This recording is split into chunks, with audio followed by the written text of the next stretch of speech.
The under is 7-2 and pick games this season, 4-5 in UNC. Maybe that's the way it should be. Short week.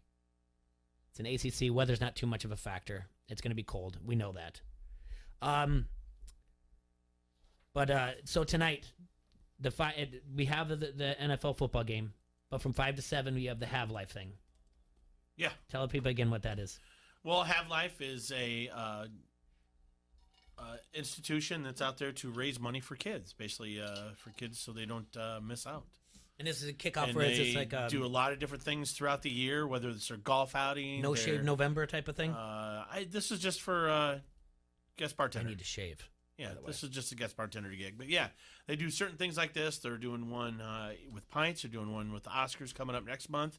But they also have like the Martini Shake-Off, things like that. And they raise money throughout the year so that kids don't lose their lost potential.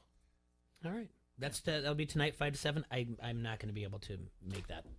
Yesterday we talked briefly about it. But I have no sitter. I'm solo dad. I'm Mr. Mom. You're Michael Keaton, dude. All rolled into one with 12 friends. Stop it. I have more than 12 friends. Oh, okay. I guess y'all watch the challenge together. You guys give me crap about the challenge, but I mean, what you gave yourself crap. Yeah, we don't have to give you crap. You're the one that watched. I was very angry with the challenge last night. I believe that the show. You were. Oh, God, you got us so good. I believe that the tricked show us into asking you about the challenge. It was very transparent that the show was waiting to do the competition, the elimination. It's called Hall Brawl. Hall Brawl. And there's two of the strongest women that were left, Tori and Jenny. So they fight in the hallway? They basically run full force down a hallway that's made of plexiglass. And they run into each other. They run into each other, and you got to get to the other side and then ring a bell. 2 out of 3. And it was, there's just Did no... anybody get broken? Yeah. There's no way that this was like randomly like, oh, it just happens to be. It was just so transparent. So what happened? I hate it. Who got hurt? Tori beat up Jenny. It was great. Did she beat her up? Well, she ran her over. I mean, they're not going to fight or whatever else. And there's all this politicking going on. It's crazy. TJ doesn't like that stuff. I don't want to talk to you about it. Why not? Because 1, you don't care. I care. And 2, it just gets me all frustrated that no one pays attention to the challenge. I want to be part of the circle of 12. Stop saying 12, by the way. I have more friends than that. 12 monkeys. I have more friends than 12. 12 monkeys. Remember how crazy Brad Pitt's eyes were in that? It's awesome. Yeah. A little hazy does that every now and then. Yeah. Just get a little Brad Pitt. 12 monkey eye going. Get it going, Jay. Show us 12 monkey eye. Why don't you create your own DraftKings thing? Because I got to do it through you. I don't know how to do this stuff. You're the only smart one here. I don't think that's not true. That's not true at all. Okay, like I said before we did the phone call, 76 years ago, Chicago Bears quarterback Sid Luckman became the first player in NFL history to throw 7 TD passes in a game, in a 56-7 win over the New York Giants. Okay. 7 players have matched it. Okay. Can we guess? I don't think you're gonna guess any of them. I think you can guess maybe 3 of them. I bet you can guess 3 out of the 7. Might be able to guess. Peyton Manning. He is one of them. Yes, he did in 2013 with the Denver Broncos. I don't think you're going to get Adrian Burke of the Eagles in 1954. Okay. I don't think you're going to get George Bland of the Oilers in 1961, or Y.A. Tittle of the Giants in 1962, or Joe Kapp of the Vikings in 1969. But I do believe you'll get one of the other 3, and you already got one, Peyton Manning, 2013. All right. 7 touchdown passes in a game. I want to also tell you that Did Favre do it? No. This is also... How about, Dan Marino? No. This day in history, also, Sammy Baugh was threw for 4 touchdown passes and intercepted 4 passes in a game. Joe Montana? No. All of them in the 2000 teens. 2013, 2013, Joe 2015. Montana. Ooh, so recently. Yes, recently. Carson Wentz? No, but the Eagles quarterback. Same team, different quarterback. Nick Foles. Nick Foles. And then finally... Big Stick Nick. There you go. So he did it in 14? He did it in 2013 as well. It was 2015 was the last one out of all the quarterbacks. 2015 was the last one. Mm-hmm. Phillip Rivers. Oh. No. Mahomes. No, he was not the quarterback in 2015. Oh, duh. Jeez. Come on. NFC South. NFC South. Oh, Drew Brees. Drew Brees, very good. I mentioned that about Sid Luckman. Less than 2 months later, Luckman led the Chicago Bears past the Redskins 41-21 to win the 1943 NFL Championship. He tossed 5 touchdown passes in that game, outrushed the entire Washington Redskins team, and returned 2 punts, intercepted 2 passes, and even handled the punting duties. How did he handle his load management? He played everything. He handled his load. He played everything. He must have. He managed the load. This is amazing to me. And they said that athletes have just gotten better. Well, technically they have, right? Except they need more load management. Maybe if he would have rested, he'd still be playing. Yeah. Maybe if he had rested, he'd have thrown 20 touchdowns in one game.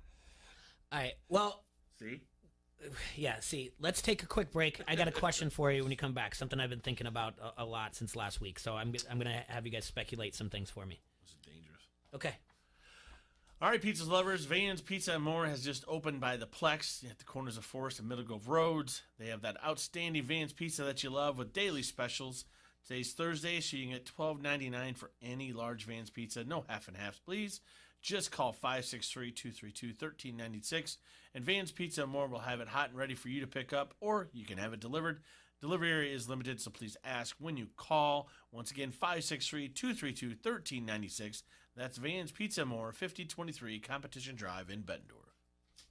Famer Pat Miletich, you're listening to Don't Hassle Us. We're local. ESPN 1170 AM. From his hit TV show, The Carbonaro Effect, magician Michael Carbonaro is coming to Quad Cities for an electrifying live performance that families nationwide cannot stop talking about. All ages welcome, Friday, April 10th, Rhythm City Casino Resort. Reserve seats on sale now at rhythmcitycasino.com. Don't miss out on your chance to feel the effect of Michael Carbonaro live. Believers, you can close your eyes.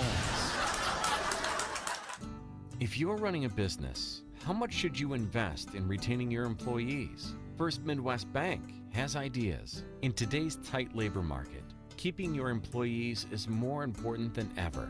A First Midwest banker can help you determine what type of 401k plan to offer.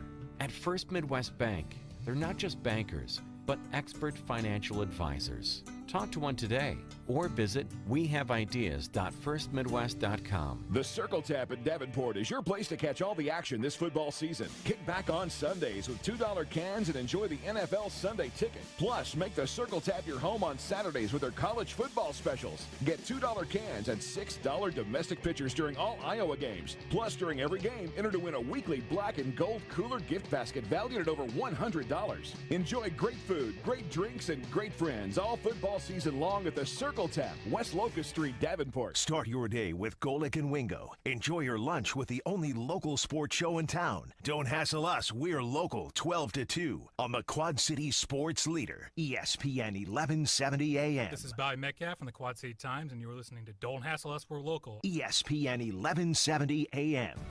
Don't miss the savings at the Fall Blowout Veterans Day sale.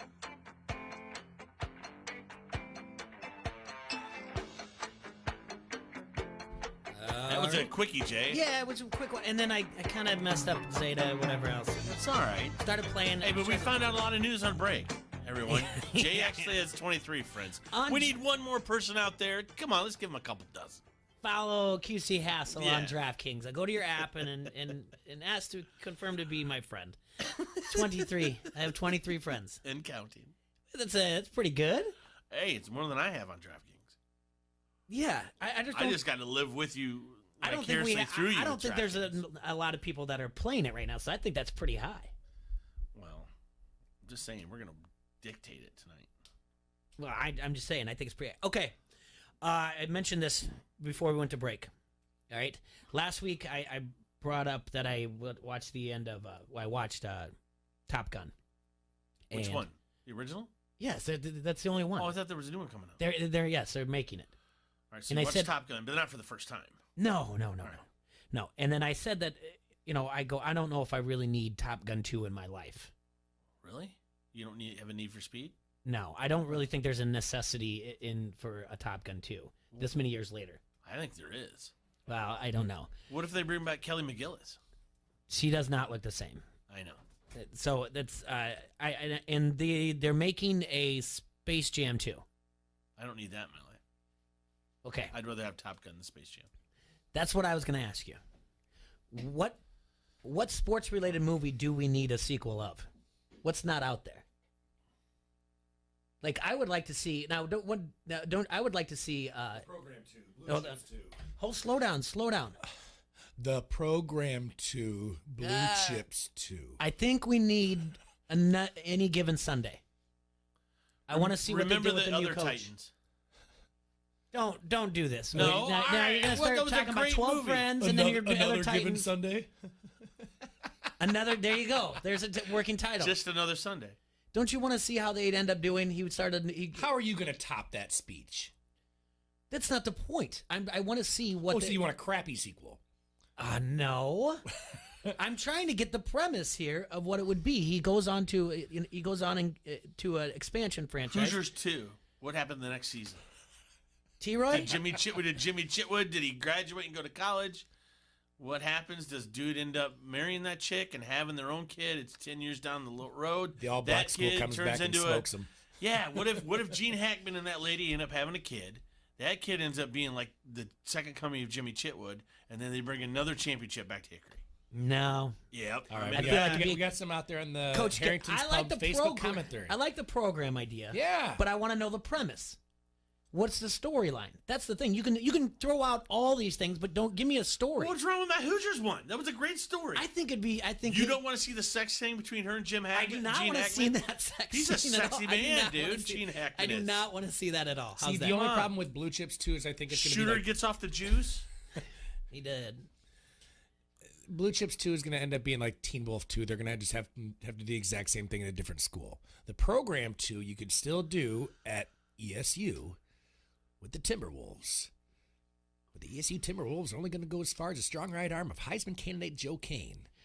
Is that right, Joey? You going to lead us to the promised land? Now, ESU, I think, would have to borrow... Darnell, ESU, we just want to welcome you. I think you'd have to borrow a little bit from Necessary Roughness. There you and go. I think you'd have to say ESU is basically doing the SMU. They're coming back. They got a death penalty. Sinbad's because of Latimer. coaching history. No, Sinbad doesn't have to be in the movie. Why? Latimer gets him in Sinbad trouble is one of for the best steroids. actors of our time, Jay. You have the boosters giving money. They Okay. all go down like SMU, and then they have to build back up. Alvin Mack makes a full recovery with the broken leg. There you Gets go. his revenge against Iowa. He's a defensive coordinator. I'm sticking with Hoosiers.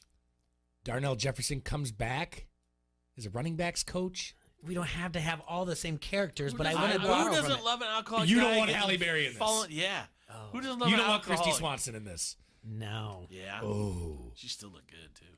no, Yes, she did. I did not care for her in that movie at all. God, Jay. That's mean. Yeah, Want not to one split bit. a six-pack? I think Any Given Sunday would be a good remake. You're stuck on this. I don't think so. Why not? Nope. You got a franchise. A new franchise. Everything. It's I think the program as well. I don't want to base my entire sequel around a sex scene with Gene Hackman. That's just the funny part. That's not funny. Summer Catch 2. All right. Fever Pitch 2. Oh, I know. What were some of the, I what got were it. some of the suggestions? All right, are you ready? Tin Cup 2. Kingpin 2. Bull Durham 2. Slow Yeah, down. Slow Bull down. Durham. Yeah, one more. There's Happy no Gilmore Bull 2. Durham 2. There's no. He drives off on the sunset. Bull Durham's done. Tell your brother. All that. right. And how about this? Field of Dreams. They came. Jeez. Get it? Sounds like a porn. I know. But I'm just saying, like, afterwards, what happens? We built it. They came. Listen, when they built it, all of a sudden those cars start pulling up at the end, right? For some reason, I have no idea how you lasted this long with load management to not make it dirty. I don't know how you did it. I have no idea. So, Varsity Blues 2. There you go, Erickson. More whipped cream bikinis. okay. Give me some quotes, Jay. 10. Give it a 10. How about Major League 8? No, No. see, that's the other thing. You got to know when you're pushing it too far. It would be 4. Major League 3 was bad. 3 was in the back to minors. the minors, yeah. You know when you're going too far. When you're pushing too far. Field of Dreams, too. They came to do load management. All right. Well, I just think that I just want to hear the story behind it. All right. Why- We'll if you're call gonna it, pitch we'll it. call it Field of Dreams, but it's in another country, and they take down a field of wheat to play soccer. And then Pele and these other guys come out of the thing, all right? As ghosts. All right? You see what I'm saying? Is there anybody that went? Well, like who's gonna?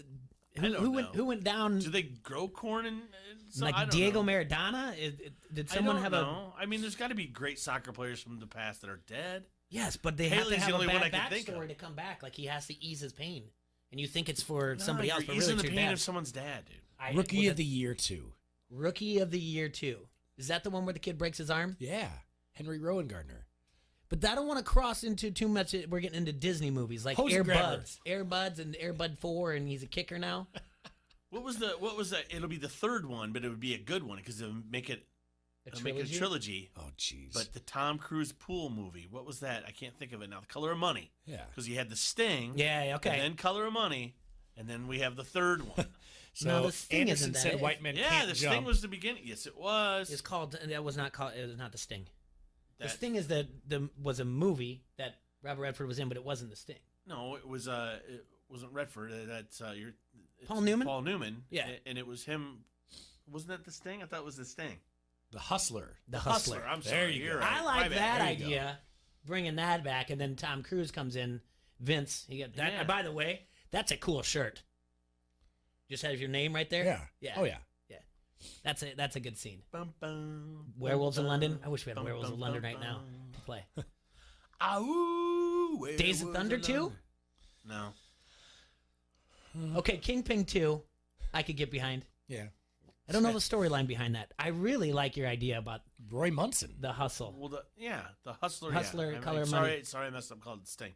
Yeah, the Hustler, Color of Money 2, and then the next one we could be like something. I don't know. We'll figure it out. I'm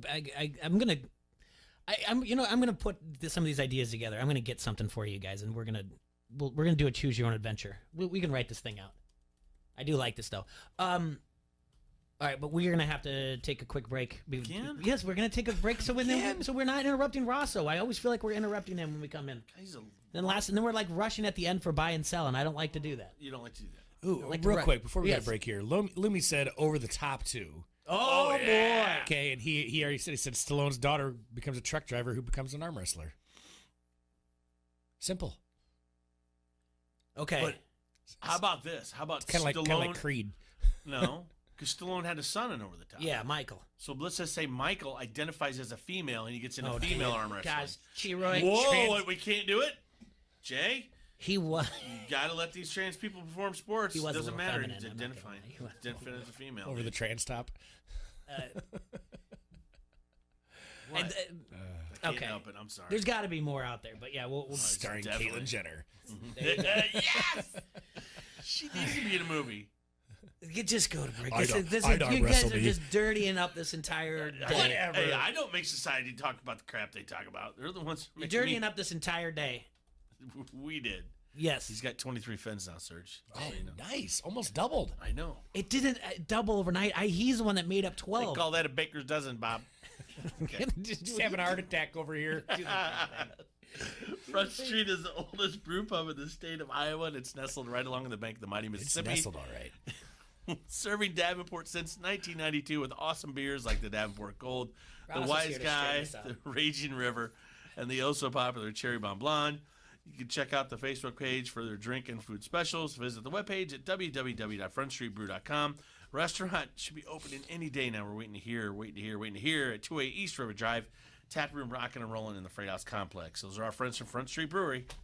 This is WQAD's Matt Randazzo, and you're listening to Don't Hassle Us, We're Local on ESPN 93.5. Don't miss the savings at the Fall Blowout Veterans Day sale for an entire month at Weber Auto Group. Weber has slashed prices on our wide selection. In honor of our veterans, a portion of all sales will be donated to Jason's Box. Plus, free car washes and oil changes for an entire year. The Fall Blowout Veterans Day sale ends soon, so go to WeberAutoGroup.com and see price-slashing savings for yourself. We're Weber Auto Group of Silvis. We got your baby. ESPN 1170 AM is the Quad Cities sports leader and your home of the local sports show Don't Hassle Us, we're local. Listen for a chance to win everything from tickets to free food. Every time you win and pick up your prize at the ESPN 1170 AM Pepsi ticket window, we'll give you a free Pepsi for the road as well. It's like winning twice. Get more chances to win by downloading the ESPN 1170 AM app or by going to ESPN1170am.com. It's another huge week for sports teams at Augustana College. The football squad welcomes Carroll for Senior Day, Saturday the 9th at 1. Then we turn to basketball. The women host the Hyatt Place tournament Friday night and Saturday afternoon. The men's squad plays host to national champion UW Oshkosh at 7 Saturday night. Then it's games against Alma and Calvin. For game times, locations, and more information, visit augustana.edu. Augustana College, a family-friendly front row seat to big-time small college sports. Leaks, roaches, nooks, cranny, crevice, too. You've got those wet basement blues. Call the absolutely dry guy. Call the absolutely dry guy. Put that water back in its place. It's time to reclaim your living space when you call the absolutely dry guy. Or visit us online at absolutely-dry-guy.com. This was brought to you by Absolutely Dry Basement Waterproofing. Frick's Tap Davenport is the Quad Cities' home for all of your sports action and good beer served properly. Kick back on Sundays and don't miss a moment of the games with the NFL Sunday Ticket. Come early on Saturdays and make Frick's your special tailgate spot for all Hawkeye games. Don't forget, Frick's great second floor bar is perfect for all of your special events, birthday parties, anniversaries, or just a great time. Call 563-594-6857 or check us out on Facebook for all booking inquiries. Frick's Tap, good beer, served properly. West 3rd Street, Davenport. From his hit TV show, The Carbonaro Effect, magician Michael Carbonaro is coming to Quad Cities for an electrifying live performance that families nationwide cannot stop talking about. All ages welcome, Friday, April 10th, Rhythm City Casino Resort. Reserve seats on sale now at rhythmcitycasino.com. Don't miss out on your chance to feel the effect of Michael Carbonaro live. Believers, you can close your eyes.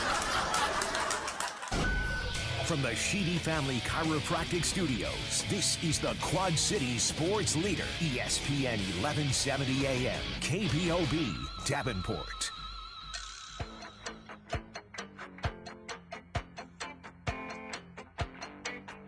All right, everybody, we're back. We might be up to 24. Jay's got to refresh his page. Just stop. But it Stop doesn't with matter making because fun of my friends on DraftKings. Maybe Rosso will join me 24 because he's here in studio. Did you see Chopper, our friend Chopper, his text? Yeah, it's already It's all full. filled. Yeah. See, just like that. Well, that's why you need to double it from 10 to I'm 24. going to now. Yeah. I'm going to add up to 20, and then they'll do. I haven't 50-50. gotten into daily fantasy sports ever. I've never done that. See, I gotta you could be honest 24 with you guys. then, Jay. There you go. Adam I feel like Rosso, that opens up a can of worms. We got a question for Rosso right out Adam- the gates. Adam here. Rosso from All right. headquarters is here. Facebook comment thread. Our friend Matt Erickson said he will bet you a case of beer that DePaul makes a dance. You buy or sell that? Yeah, I'll take that bet. You don't think they will? No. I told them the ceiling for DePaul in that league was probably 5th or 6th. Right. I mean, you got Villanova, Man, Seton I had Hall, a guy on Twitter saying that they were going to win it. They were going to win the Big East. Yeah, that's what people. But Villanova, Marquette, Seton Hall, all top 25 teams. I think people were down on them. I thought in the Big East. Well, just because Villanova got smoked last night, I mean, it's whatever. They got beat by Michigan by 30 last year as well. And they See were DJ fine. Carton? Yeah, you want to talk about recruits they missed on? That is number 1A over this Foster kid, in my opinion. But we don't need to go deep there. But Hey, did you see his highlight? Did you see him stare that guy down after he dunked on him? Yeah. Man. he did that 10 times last year. I can count on it. We had a highlight every Tuesday and Friday from MAC conference, just tomahawking. Not when you're Villanova. I mean, No, there's a difference when you're playing Burlington Greyhounds. He's a guy that, man, I mean, and he even said it, he's from Geneseo, then they moved over here to enroll at Bettendorf, but he has no allegiance to Iowa. I mean, he said that after the recruiting process, so I don't blame him. But boy, Ohio State, you want to talk about a team that looks very solid. They could be maybe the best contender to Michigan State in the Big Ten. So Monday night, maybe I think we might need to pump the brakes a little bit on the panic attack for Iowa basketball. First things first, those unis were very good to look at. Yeah, they're great. That was probably the highlight of the night, right? For everybody in the think so. everybody in the gym. I mean, Other than that, then you guys getting to see Jay there. Yeah. Well, I'm the, apparently I'm the curse. I'm the curse. Hey, it's Jay. Great. We'll find out Friday night. Didn't get a text or anything. All of a sudden, he's there post game, and I was like, whoa, dude, okay. If he's anywhere with Kakert, it's like peas and carrots, dude. No, Forrest and Jenny. Dude. Okay, I'm going to take you guys. They kind of hover a little bit. Yeah, okay. I'm going to take you guys through this. I asked Rosso the games he's going, and he said probably when it gets to Big Ten. So you didn't. I didn't think you were going to be we mentioned I said DePaul would be the only one until probably I think it's Minnesota or Iowa State, whatever the first one in December is. Iowa State. I can't remember. Gotcha. All right, maybe that was it. So sorry. So it's either you talk like Mickey when Kakert's there, or you're talking like Forrest and Kakert's Jenny. I don't know what you're talking about. Yeah. I have no idea. Anyway, who can play the guitar naked? Me and Tom, we was like peas and carrots. I was trying to tell you guys about that guy. Where are we going next? Pantelis is the kid that was wearing the rec specs. Yeah. Yeah. He didn't get in for DePaul though. DePaul's 4-0 now. You know, they're better than they've been, obviously. We're not going to take anything away from them. They came in and they made their shots that were open. The biggest thing that I took away from this, and I tweeted this, I think, second half, when you're down courtside, and you could probably hear it from the media area too, Jay, like there was no talk defensively for Iowa. And 2 years ago, compared to last year, that was the biggest difference. I remember going to the first game, whatever it was I went to last year, and the amount of communication and the togetherness on defense was there from the start of that season. And that was the biggest jump last year, right? Like you saw that tangibly in the results defensively and then obviously in the wins and losses. They didn't have that Monday night, and that was the most apparent thing throughout that entire first half. Guys were running free. They just weren't communicating. They didn't apply whatever they were supposed to from the game plan to bring it on the floor. And that was a lot of the case 2 years ago when they had that bad season. They just never figured it out defensively. So it's the first, I would say real game, real test. They won't get another real test, I guess outside of this tournament. They'll play two good teams, but then they'll have that month where they don't really have a test until Michigan, Minnesota, and Iowa State. So they have time to figure it out, but that was concerning to me because even if the other team's making shots and you're communicating, you're playing defense, and they just get on a roll, that happens. That wasn't the case on Monday. It was more of just kind of a lackluster performance on defense. Well, they didn't shoot the ball very well. Wieskamp didn't have a very good game. Now you mentioned the game. They're at Syracuse, at Michigan. That's in December. Texas Tech. Yeah, Tech, and then it'd be Creighton or San Diego State in that 4-team tournament or whatever. So that'll be challenges. Like obviously not. It's not even a reason to panic at all. But I said this yesterday. I tweeted it out. It was probably up there with, I would say, Rutgers and maybe that Big Ten tournament game against Michigan where they just got blitzed off the floor. And it was Rutgers at home. It's a similar, not an opponent you would think that they would come in and just offensively do what they want against Iowa. But that's what they did last year in that game, and that's kind of what DePaul did. So that's why I threw that out there and said, that was a blip last year. That Rutgers game, the Michigan in the tournament game, you can name 3 or 4 games. Wisconsin at Wisconsin, which I was at. Mm-hmm. Those 3 or 4 games toward the end of the season were not good. But the rest of the season was very good. So the question is, does a team like this with a lot of unknowns right now, with Bohannon unknown, where Pemsel fits in, how Nungy's going to play, does a team of unknowns figure this out in the next month? That's the biggest question here going forward until they get into Big Ten play, and then obviously the tough stretch with Cincinnati and Iowa State. Yeah, like I said, I don't know about panic. Fran didn't sound too panicked afterwards. But to your point about the defense and communication, they really did look lost. I'm not going to be the first to tell you that I know X's and O's of basketball, but the optics were, they looked like the 4 of us, and we grabbed one more guy and went down to Lindsay Park and just played the locals. It just didn't look like they knew what they were doing. Well, and then like you said, they fine. They compounded everything by having bring your 23 friends. By having poor possessions offensively, like you said. They get down 10 rip or 19-2. It's no different than being down a couple touchdowns in football. You got to chip away. You got to gather yourself, work some possessions on offense, start chipping away, get into a flow. And they just, once they got down it felt like they were kind of playing hero ball, trying to one pass, get into the lane, make the extra effort, make the 5-point shot, the 10-point shot when you can't do that. And they'll learn from that, but it just was I think it was just unexpectedly bad. I don't think anybody, I wouldn't have, they could have lost that game and it would have been all right. DePaul's improving. It's a Big East team. I was young. Bohannon's, they're figuring it out what to do with him. Yeah, when you were saying off the air, you were saying something about Bohannon. I don't want you to be critical, but No, he just didn't look. He didn't look like he's close to 100% of the speed that he usually plays at. So, do you think he's going to end up redshirting? Is it because that's the thought, right? I think they're easing him back into it. So I don't know. I don't have the minute charts. I didn't look at it, but he played 17 or 18 minutes in the opener. I think it was pretty close to that, maybe a little less on Monday because of the score margin. They're trying to ease him back into it. But man, if you can't open it up and turn it loose, I don't know how much of an asset that's going to be. Everybody else on Twitter was just hooting and hollering about Toussaint. Yeah, it's garbage time though for me. For me, that's garbage time. I mean, he's quick, he's got some moves, but you're telling me if he's going to match up against Big Ten guards twice a week in the winter, I don't know. He was now you say garbage time, and I'm like, yeah, you're probably right. I thought he was a bright spot. Him and C.J. Frederick were the bright spots of the night. Yeah, definitely. I mean, he looked good. Don't get me wrong, but I just don't know how much stake can you put in that.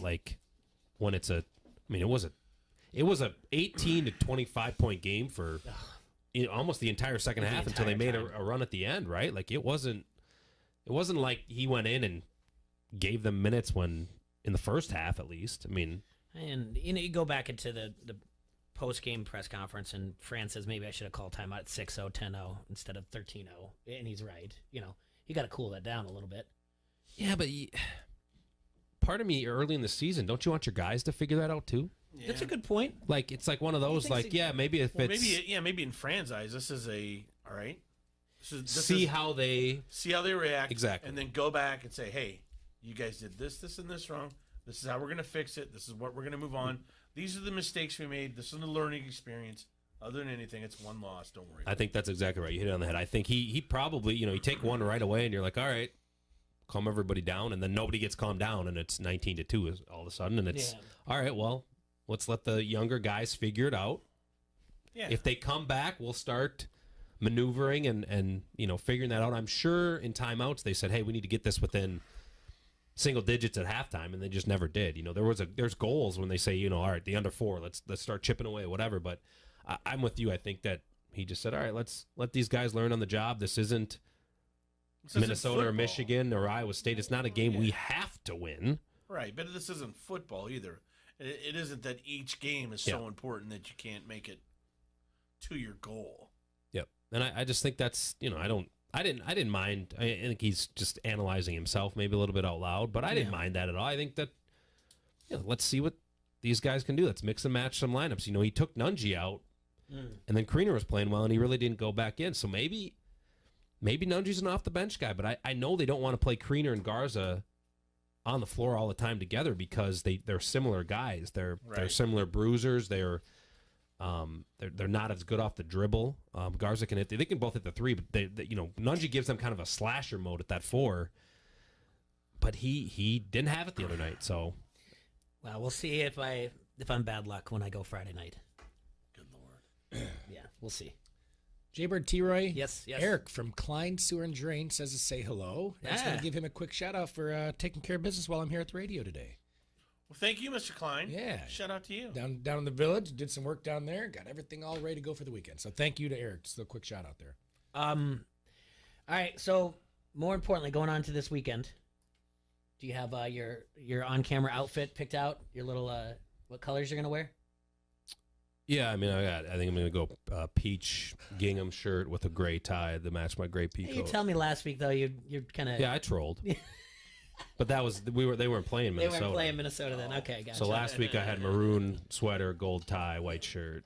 Okay, that's fine. I mean I can do that at a different environment, Yeah. So this is the week. Minnesota's coming in. Iowa's 3-point favorites. Minnesota's undefeated. Big 2 weeks ago, and I tell you what, I quoted you over and over that Rosso says that the similarities between this and the 2015 team are there, and I can't argue with him whatsoever. My only argument is the coaches. That's all. I just think PJ really makes it more about himself, and Coach Ferentz doesn't. But you guys, every time I've come in here, I've been impressed with Minnesota since the Big Ten began, and I said their receivers were really good. After the game at Wisconsin, we were all talking, some Wisconsin media members in the photo room, and I made the comment. I said, they're top 10 receiving group in the country. They might be better than Ohio State. And these couple of Wisconsin guys just gave me the WTF look. And I said, no, look at some of the advanced stats, and then just look at the guys they have, the dudes they have. And I said, just for a minute, take out the uniforms and the team name, and just look, trust your eyes. It's a great, coaches say it all the time, trust your eyes. Know what you're watching. And I think it was on display last week. Penn State's a good defense, you guys. They're top 5 in the Big Ten with Michigan, Iowa, Wisconsin, and Ohio State. They're a good defense. And they got matchups with those receivers that they wanted and threw the ball multiple times downfield for big plays. And it's interesting that if that was a Ohio State team or a Michigan team, we know how people like to hype it up. I mean, these guys would be getting... How close are they to Alabama's receiving core? That would be the talk, right? I mean, if they had maize and blue on, people would be talking, man, these guys are almost as good as that Alabama trio. But they're not, because they play for Minnesota. So, it's all about perspective on this, and I wasn't here in 15. You guys can speak to this, so I'm sure it was the same thing with Iowa. Oh, it's Iowa. How good can these guys be? How good can X, Y, and Z be on this team? Like how good can they actually be? That's the year that Colin Coward delivered the fake ID rant. That it was a fake ID. They're going to be exposed soon, and the bouncer was going to kick him out. So that's And probably the prime candidate that year was Beathard, I would say. How good can C.J. Beathard be? It's an Iowa quarterback. Look, they had Kittle. They had. Trying to think what the receiving core was, Jay. I can't remember. Smith, right? Wasn't as a Tavon Smith. But I mean, you know what I'm saying? Like, you're looking at it, and there's always people are going to nitpick based on the team name, and you saw it in the college football playoff. Like, there's always a bias toward the name teams. And actually, Ryan Jasser wrote about this when Iowa played Michigan, that Iowa will come off good seasons with a lot of returners, and they'll still be ranked below Michigan, even though they beat them the year before and were better than them at the end of the year. Michigan will just it happens with all those teams. And so, the thing with the college football playoff, the beef really for me is you're just going to reward, like with Alabama. Like, fine, they had a close loss. They still haven't beaten anybody. So you're going to reward a close loss more than a win over the 4th-ranked team by an unbeaten team. You see what I'm saying here? I'm agreeing. I don't understand it. And like, if that's not Alabama and they haven't played anybody and they play LSU close, they'll drop down to 8th or 9th. Yes. I don't understand it. And of all people, I saw this on Twitter yesterday. It was Des Bryant coming out and saying, how are you going to put teams like this above? They have one of the best wins of any of those top 10 teams. Yeah. And you're just going to let's throw Georgia out there. Let's throw Alabama, and let's throw Oregon in there. I mean, I don't know. If they win again this week, are they still below Alabama? Like, they can't be. You beat a top 25 team on the road? Yeah. How many times I don't think they're going to run the table. Don't get me wrong. They might lose this week. They might lose to Wisconsin. They'll lose the Big Ten championship, wherever. But there again, like, trust your eyes, I guess. Like, why is it just because it's the Crimson Tide? Well, they lost by 5, so we're going to roll them down. You're not going to get an argument from me over this. For no reason whatsoever do I think Alabama. It's the whole thing. Then, like, are there more than 8 teams that can legitimately get into the Final Four? I said that a couple weeks ago when I did a buy or sell. No. Like, are there more than 8 teams? You got to be Penn State, Michigan, Georgia, Alabama, Florida, LSU, Ohio State. You nailed it. You got to be one of those. Texas, Oklahoma. Yeah. I mean, Texas is still ranked, right? So I think so. Somehow they're in the college. Like, they're terrible. They're in the top 25. Yeah. They're 7-point dogs to Iowa State, but yet they're 23rd or 25th or whatever. I don't get it because they're Texas. Yeah. Because people love Herman. too. They thought there's certain narratives that happen every year, and one of them is this is the year Tom Herman gets Texas back, and this has been going on for 3 years. And then the old one used to be this is the year Miami gets their swagger back, and now they finally put that one to rest. All right. And I guess you're also going to hear like, oh, this is the year that the ACC is a real football conference. One of those things, to try to say that Clemson, doesn't just walk through their. They're going to try to find a way, unless Alabama loses to Auburn. They're going to try to find a way that they should be in over other one-loss teams when their best win is going to be at Auburn if they win, right? They're going to say, well, Oklahoma lost to K-State. Even if Oklahoma's 12-1 and wins the Big 12. Well, they lost to K-State. LSU, though, Alabama lost to LSU. Did you guys see that? Yes, but this makes all it does is just makes the argument to we need to go to 18 playoff. We need to go to 12. We need to go to 16. That's what it leads to. And that's what ESPN wants. I mean, it's fine, and it's fine that we're doing it now, but that's what they want, the 5 weeks of this. You know what I'm saying? They want to, instead of having, and I think, was it you that talked about just do the last week. Just have a selection Sunday, just do it, or selection Saturday night, whatever else. Just do one and move on. But, they are going to try to find a way to get them Alabama back in there, and there's no need to panic. I mean, well, they've got it set up for Bama to get back in there. Exactly. That's my point with all this. Like, if this is their only loss, like Alabama just has to win out, they're in. Yeah. Mm-hmm. Georgia will lose to LSU. That's the only way I feel like Alabama's not in. If Georgia beats LSU, an unbeaten LSU in the SEC championship game, then I think Georgia and LSU are both in because of LSU's win over Bama. That's the only way that they don't get in. Watch them put Bama in over LSU. I don't think they do that. You can't. They can't. If back in the day, maybe they can't with a head-to-head win on the road. They can't. Right? But you can see that. You can see that coming in. Yeah. All right, if Georgia somehow runs a table and beats LSU's beating Alabama, that's the best way to keep Bama out. But other than that, I mean, like you said, they're setting it up for it by only dropping them down. Well, let me ask you this. To 5th. LSU loses to Georgia. Ohio State loses to Minnesota in the championship. Who's our 4 teams? How many losses would Minnesota have going into that? 0. Well, Minnesota. Mm-hmm. Okay. Clemson, unless Clemson melts down. There's no way. And then Ohio State. Ohio State and LSU? Ohio State have to be, and I think probably Georgia then. If Georgia beat LSU head-to-head. You have, I mean, if Minnesota and Ohio State is unbeaten versus unbeaten, that's a playing game, 100%. Okay. And Ohio State would have beaten Michigan and Penn State to get their unbeaten. That's 2 better wins both than Alabama. What about Georgia? Well, I think if Georgia beat, I think the SEC championship game, unless LSU were to lose or Georgia were to lose going into it, is a playing game as well. I mean, the winner of that's in, and then I think if LSU would be a 1-loss SEC West champion, they would be in as well. All right, so those would be my 4. Follow me here. LSU goes on to beat Georgia. All right. Ohio State goes on to beat Minnesota. Clemson somehow stumbles along the way. Who's our other 2 teams? Clemson's out if they lose. The ACC is not good enough to. Is Minnesota in with a loss? Oklahoma. So you're saying 1 loss Minnesota and your only losses to Ohio State? Yeah. Boy, oh boy. That's another one. Like they'd have wins over Iowa and Wisconsin then. I mean, I feel like that'd be there again. I don't know if you can keep them out. Well, all right. Last year we talked during this week, and it's time to bring it up, and I finally found it. It's the chant, "Who hates Iowa? We hate Iowa." I asked you this last year. You said you don't know where it started. Do you just remember being in the Metrodome and for some reason they would just start chanting it for no reason? And then I wrote something up last year on ESPN 1170, and I'll share it later, whatever else. And really, Iowa should hate Minnesota is the gist of it. And the reason being is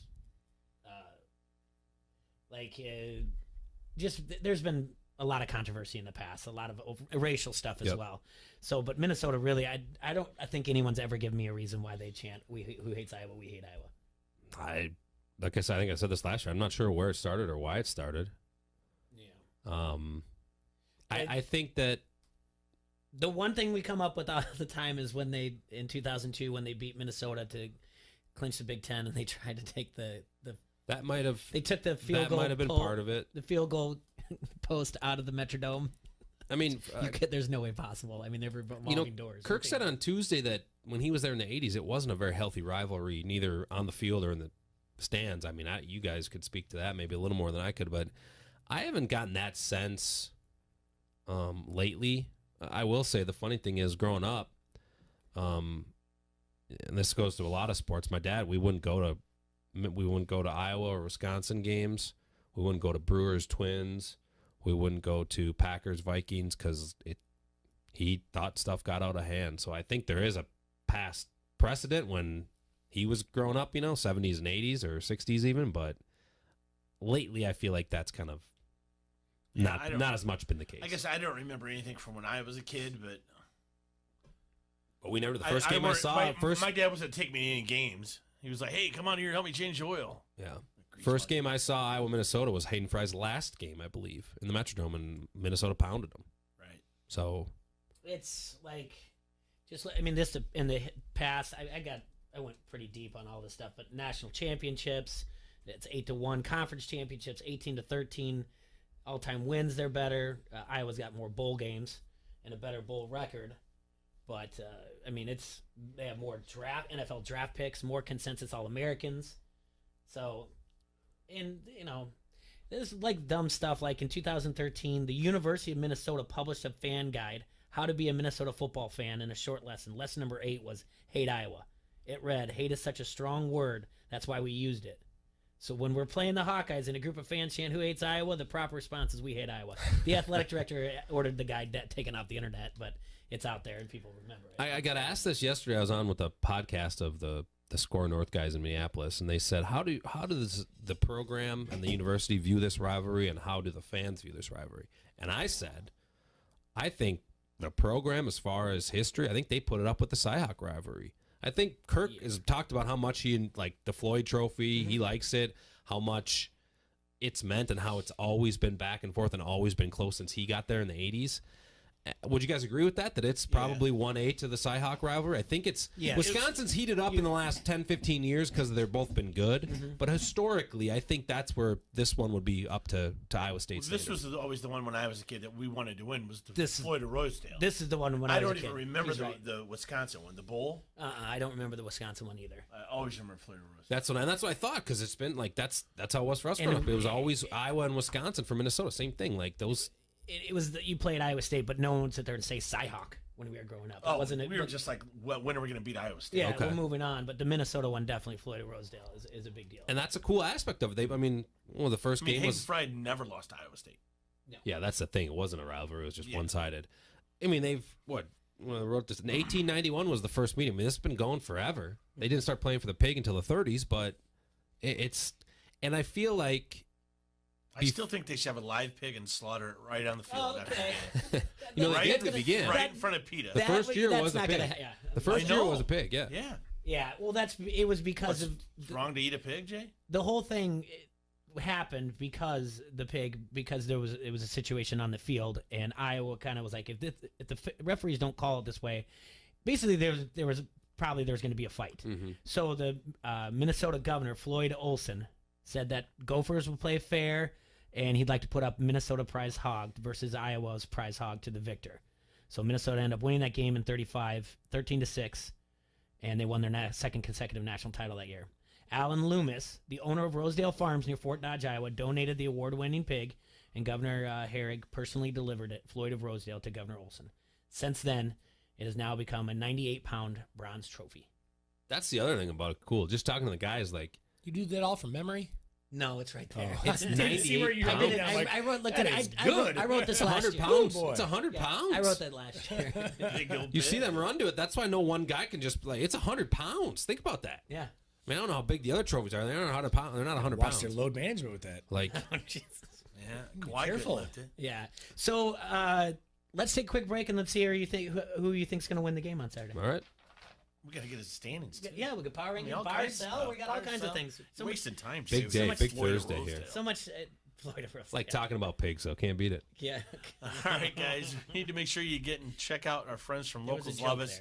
They have a guide. It's floating all over town with an easy-to-navigate table of contents to help you find what you're looking for.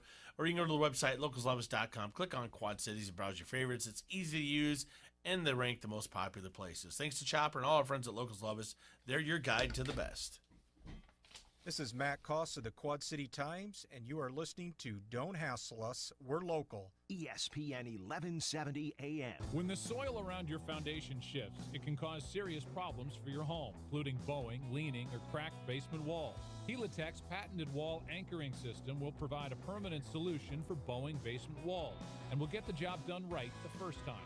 For basement wall repair, trust Helitech, your hometown foundation repair contractor for over 30 years. Soil constantly expands and contracts, putting pressure against your foundation, causing it to bow or crack. Helitech is the area's only contractor that uses AB Chance, an American-made wall anchoring system to provide a permanent solution for bowing or cracked foundation walls. Helitech proudly services Central Illinois, the Quad Cities, Central Missouri, Southern Illinois, Southeast Missouri, Western Kentucky, and the greater St. Louis region.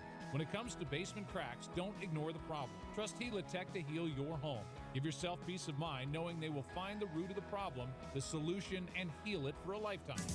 Heal your home with Helitech. From his hit TV show, The Carbonaro Effect, magician Michael Carbonaro is coming to Quad Cities for an electrifying live performance that families nationwide cannot stop talking about. All ages welcome, Friday, April 10th, Rhythm City Casino Resort. Reserve seats on sale now at rhythmcitycasino.com. Don't miss out on your chance to feel the effect of Michael Carbonaro live. Believers, you can close your eyes. It's another huge week for sports teams at Augustana College. The football squad welcomes Carroll for Senior Day, Saturday the 9th at 1. Then we turn to basketball. The women host the Hyatt Place tournament Friday night and Saturday afternoon. The men's squad plays host to national champion UW Oshkosh at 7 Saturday night. Then it's games against Alma and Calvin. For game times, locations, and more information, visit augustana.edu. Augustana College, a family-friendly front row seat to big-time small college sports. In business, is it better to build your way to growth or buy your way? First Midwest Bank has ideas. It's a critical decision and different for every company. A First Midwest commercial banker can help you weigh your options. Because at First Midwest, they're not just bankers, but expert financial advisors. Talk to one today or visit wehaveideas.firstmidwest.com. M&A momentum, strategic momentum, business momentum. First Midwest Bank. ESPN 1170 AM is the Quad Cities sports leader and your home of the local sports show. Don't hassle us, we're local. Listen for a chance to win everything from tickets to free food. Every time you win and pick up your prize at the ESPN 1170 AM Pepsi ticket window, we'll give you a free Pepsi for the road as well. It's like winning twice. Get more chances to win by downloading the ESPN 1170 AM app or by going to ESPN1170am.com. Score a touchdown on your next new or used purchase at Sexton Ford. With a huge selection of new Ford cars and trucks, you'll feel like you've entered the big game each and every time. You'll be treated like a pro player from sales to service, auto body to parts. Sexton also has a strong bench of mildly used vehicles too. Why wait? The game's on at Sexton Ford in Moline. Oh yeah, Sexton Ford is the talk of the town. Crystal clear sports in the palm of your hand. Download the ESPN 1170 app today and listen to the Quad Cities sports leader anywhere. This is the Quad Cities sports leader, ESPN 1170 AM.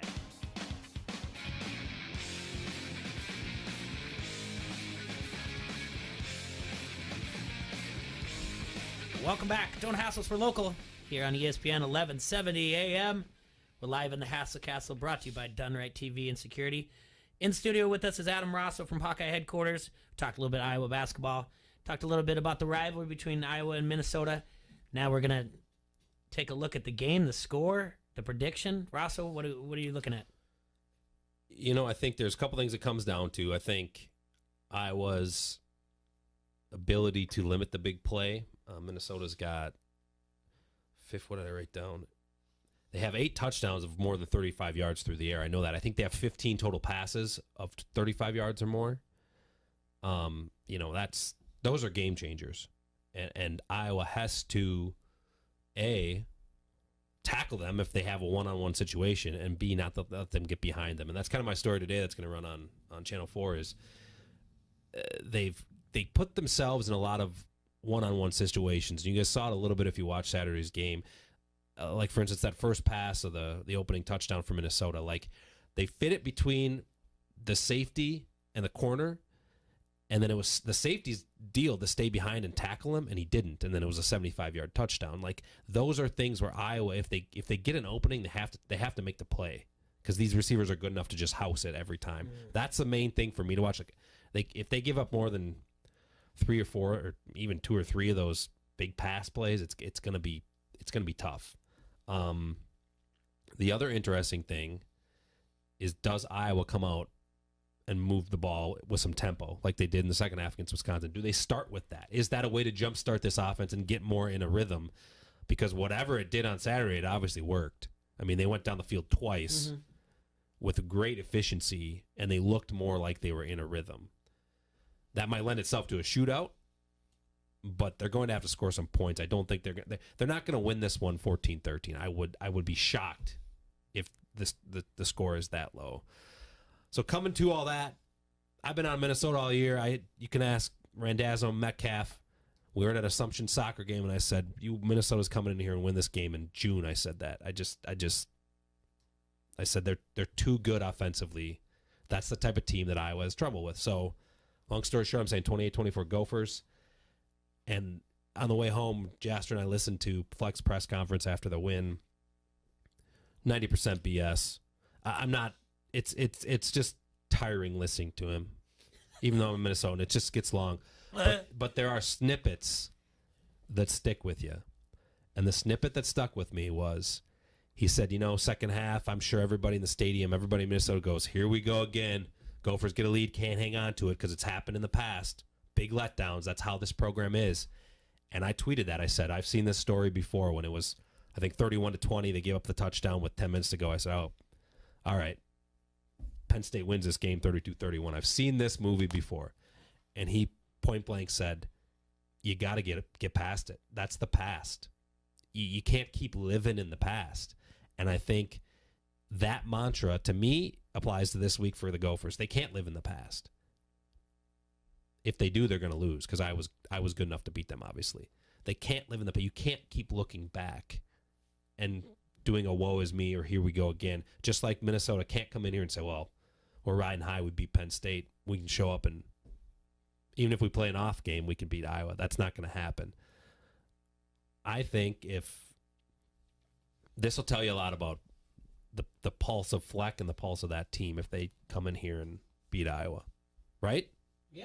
I mean, they're college kids. That's the beauty of college football. You come off a big win, and 90% of the time, I mean, look at Iowa 2 years ago. They throttle Ohio State. Huge win, one of the best days of Kinnick history.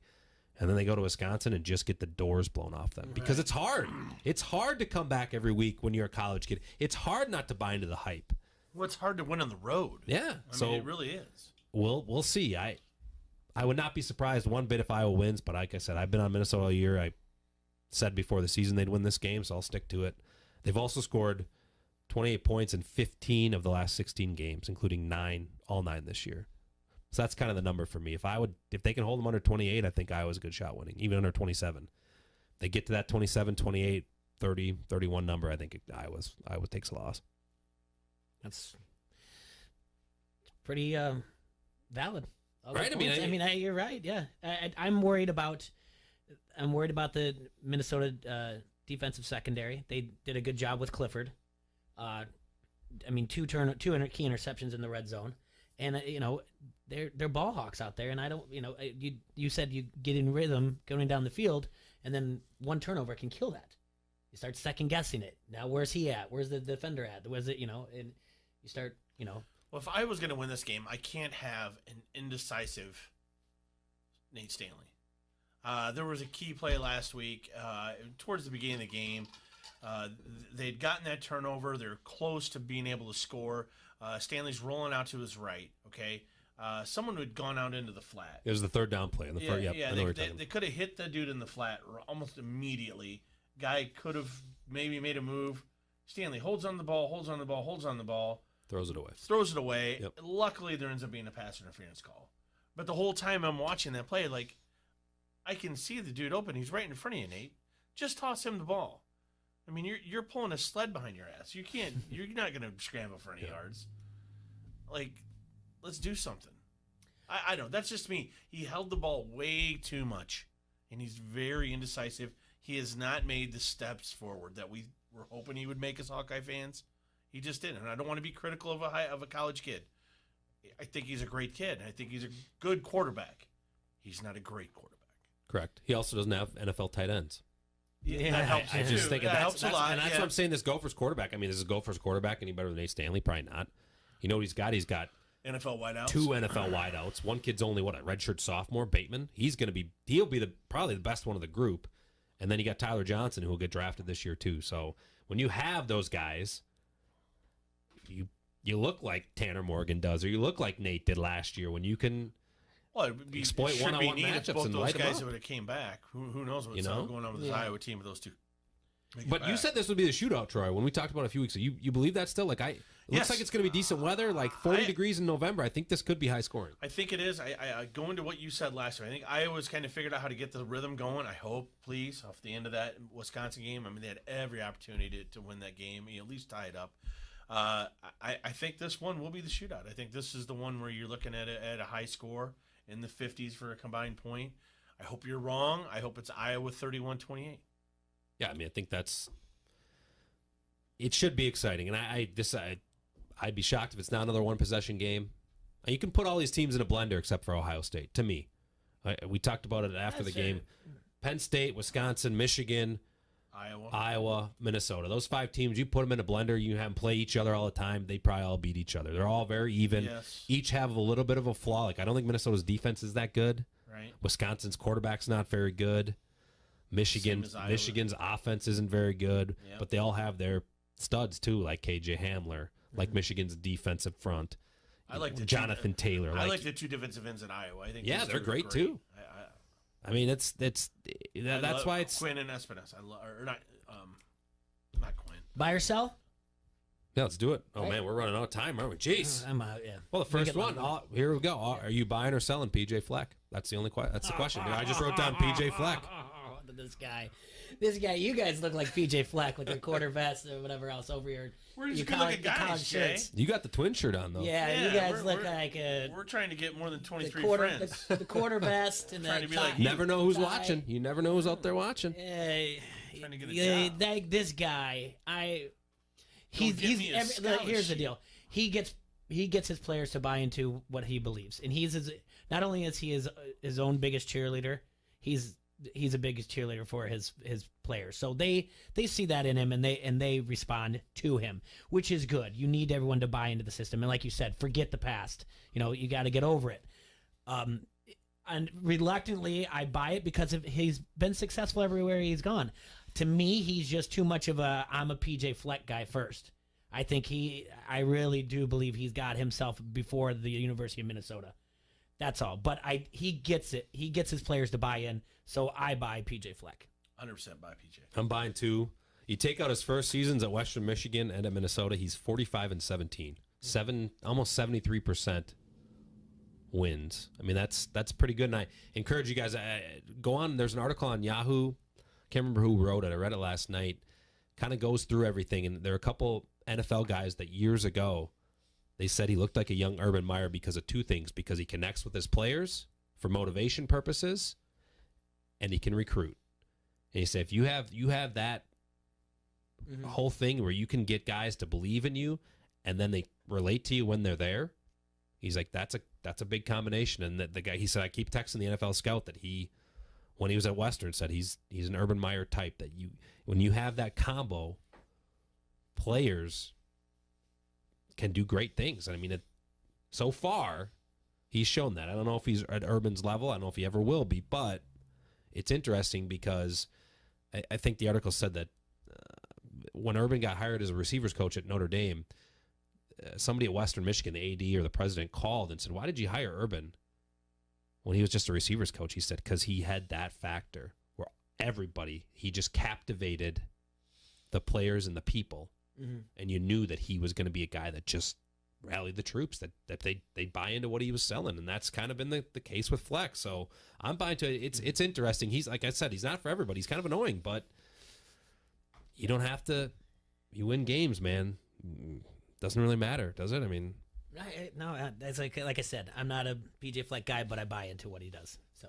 All right, we kind of touched on the Floyd of Roosevelt one. You guys said it's the favorite trophy. We'll skip that by ourselves and get to power rankings, because I said, is that the favorite one that everybody plays for? And I would say on Minnesota side it is, and I would say down here it probably is. So power rankings, we'll go bottom to top. Doesn't get interesting till about 7. Rutgers, the line, what's the line? 52.5. I was dang close, you guys.